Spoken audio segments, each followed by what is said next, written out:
मेरे प्यारे स्टूडेंट, आज हम बात करने वाले हैं आपके सामाजिक विज्ञान के क्लास 10th के एक महत्वपूर्ण चैप्टर के बारे में, जिसका नाम है औद्योगिकरण का युग। बात करें औद्योगिकरण क्या है? कृषि व्यवसाय के साथ साथ परिवहन, संचार, व्यापार और उद्योग की विकास की अवधारणा ही औद्योगिकरण कहलाती है। बात करें इसमें कई ऐसे पॉइंट आए, जैसे आज औद्योगिकरण, ब्रिटेन में आज औद्योगिकरण का युग, औद्योगिकरण की गति, श्रमिकों का जीवन, उपनिवेशों पे औद्योगिकरण क्या था। बात करें हम ईस्ट इंडिया कंपनी आने के बाद बुनकरों की स्थिति क्या रही, जहां मैनचेस्टर के आगमन से भारतीय बुनकरों के साथ सामने आई समस्याएं, जो फैक्ट्रियों का आना, मजदूरों कहां से आए और कहां चले गए। अब बात करें औद्योगिकरण का युग, कृषि व्यवसाय के साथ साथ जो परिवहन, व्यापार, उद्योग का विकास हुआ, ये सारा औद्योगिकरण कहलाती थी, जहाँ पे प्रौद्योगिकी तथा तकनीकी के विश्व में नवीं शताब्दी के उदय में, जहाँ डॉन ऑफ द सेंचुरी की नींव एक रखी गई थी, जहाँ प्रगति की दोनों ये देवियाँ नए युग के विकास और प्रगति की ध्वजाएं लेकर और व्यतीत हुई थी, जहाँ भाग शक्ति, रेलों, कैमरों, मशीनों, प्रिंटिंग प्रेस और अखबारों के ही नई साधन, जिन्होंने विश्व में औद्योगिकरण का एक आलोक छिटाया। जहाँ जिस युग में हस्त निर्मित यानी हाथों से बनाई वस्तुएं बनाना कम हो गई और फैक्ट्रियां, मशीन और तकनीक का विकास हुआ, उसे औद्योगिकरण का युग कहा जाता था। बात करें हम इसमें से जो खेतिहर लोग थे, जहां समाज की औद्योगिक समाज में बदल गई, और ये 1760 से लेकर के 1840 तक के युग को ही औद्योगिकरण का युग कहा जाता था। जहां हम बात करें कि मशीनों और तकनीकी वह जादू थे जिसमें पूरे कृषि प्रधान अर्थव्यवस्था वाले राष्ट्रों को औद्योगिक राष्ट्रों में ही बदल दिया जाता था। जहां हम बात करें कि जादूगर ऐसे किए जाते जो हाथों से की गई कला को ही हम हस्तकला के रूप में हम देखते थे। जहां हम बात करें कि आधुनिक विकास में प्रगति के बजाय पर्यावरण प्रदूषण का, वनों का विनाश, जो प्राकृतिक आपदाएं मानव का विकास कारण ही बनी रही, जहाँ पे हथियारों ने विनाश के मार्ग खोल दिए थे और बहुत सारी ऐसी बीमारियां जो आ चुकी थी। अब बात कर पूर्व आधुनिकीकरण क्या था, यानी पहले आधुनिकीकरण क्या था, बड़े फैक्ट्रियां, कारखाने क्या थे।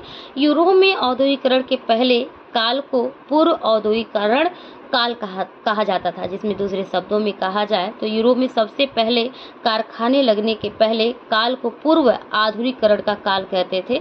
जहां हम बात करें पूर्व अवधि, अवधि मतलब समय, बात करें गांवों में सामान बनते थे जो शहर के व्यापारी खरीदते थे और बेचा करते थे। अब बात करें आदि औद्योगिकरण क्या था। असल में इंग्लैंड और यूरोप ने फैक्ट्रियों की स्थापना से भी पहले ही अंतर्राष्ट्रीय व्यापार के लिए बड़े पैमाने पर औद्योगिक उत्पादन होने लगा था।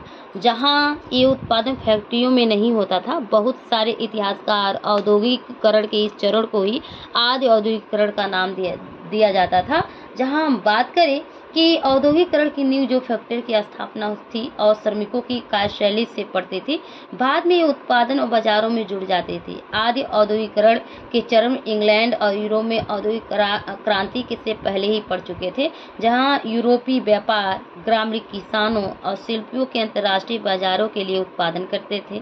और बात करें उपनिवेशों की स्थापना के कारण विश्व भर में वस्तुओं की मांग बढ़ रही थी और उत्पादन बढ़ाना आवश्यक हो गया था, जहां नगरों की शिल्पी और व्यापारी संगठन बन गए थे। संगठन शिल्पियों को प्रशिक्षण देकर अपना नियंत्रण बना लिया था। इन्हीं द्वारा वस्तुओं का मूल्य तय किया जाता था और शासन इन्हें उत्पादन करने पे व्यापार करने अधिक प्रदान करते थे। इन्होंने व्यापारियों को भी नगरों में नहीं टिकने नहीं दिया और गांव में पहुंचाने लगे थे।